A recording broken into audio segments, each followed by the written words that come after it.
ছেলের পছন্দের প্রত্যেকটা জিনিসই মায়ের কাছে অনেক দামি। হ্যালো বন্ধুরা, ভিডিও শুরুতেই সকলকে জানাই শুভ সন্ধ্যা। আজকে মঙ্গলবারের সন্ধ্যায় ছেলে এখন ব্যস্ত আছে পনির কাটাতে। তো পনির কাটতে কাটতে একটি আবার মুখের মধ্যেও চলে গেল। যাই হোক, তো এই যে পনির আর কি কাটা হয়ে গেছে, দেখুন একটুখানি ছোট ছোট পিস করেই পনিরটা কেটেছে।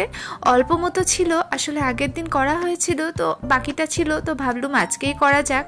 কিন্তু পনিরের তরকারি করার আগে কর্তামশাইয়ের হুকুম হলো করলা সেদ্ধ খাবে। তো সপ্তাহে 2-3 দিন মতো করলা সেদ্ধ খেয়ে থাকে।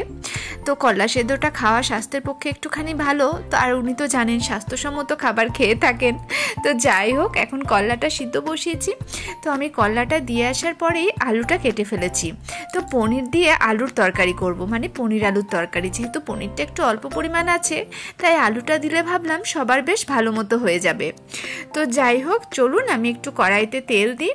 তো দেখুন আমি কড়াইতে তেল দিয়ে দিয়েছি। এবার 5 ফোড়ন দিয়ে দিলাম, আর দিচ্ছি দারচিনি, আর দেব আর কি তেজপাতা, আর কাঁচা লঙ্কা।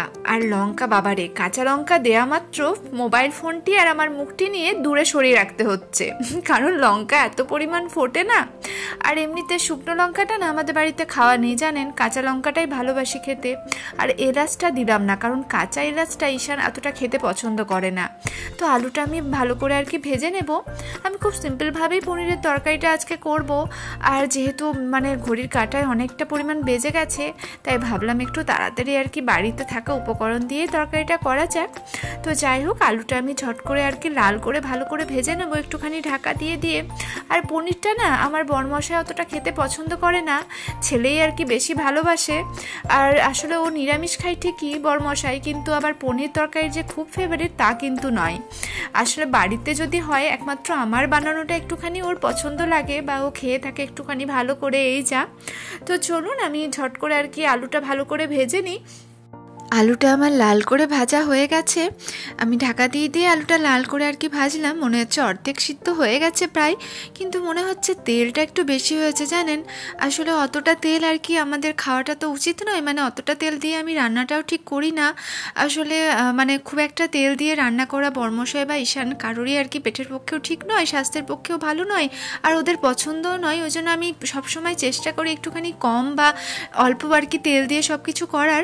তো যাই হোক, আমি জিরে গুঁড়ো দিয়ে দিলাম। তো আদা বাটাটাও আগে আমি দিয়ে দিয়েছিলাম। তো যেহেতু নিরামিষ পনির, আর এমনিতে মঙ্গলবার আজকে আমাদের বাড়িতে নিরামিষই রান্না হয়। আর এদিকে আমি একটুখানি লঙ্কার গুঁড়ো দিয়ে দিলাম। আর পনিরটা না আমি ঠিক ভাজি না, আর কি ভাজা পনির না আমার ঠিক পছন্দ হয় না। তো আমি পনিরটা কাঁচাই রাখি। তো আলুটা সিদ্ধ হয়ে যাওয়ার পর তারপর আমি লাস্টে পনিরটা আর কি দিয়ে একটুখানি ভাপিয়ে নিই। তো যাই হোক, আমি ঢাকাটা দিয়ে দিলাম। তো ঢাকা দেওয়ার পর এদিকটাতে আমি এই যে পরোটাগুলো দেখুন বেলে নিয়েছি এই ফাঁকে, কারণ অনেকটা সময় আর কি বললাম দেরি হয়ে যাচ্ছে। তো দেখুন আমার পনিরের তরকারিটা মনে হচ্ছে হয়ে গেছে, আলুগুলো সিদ্ধ হয়ে গেছে।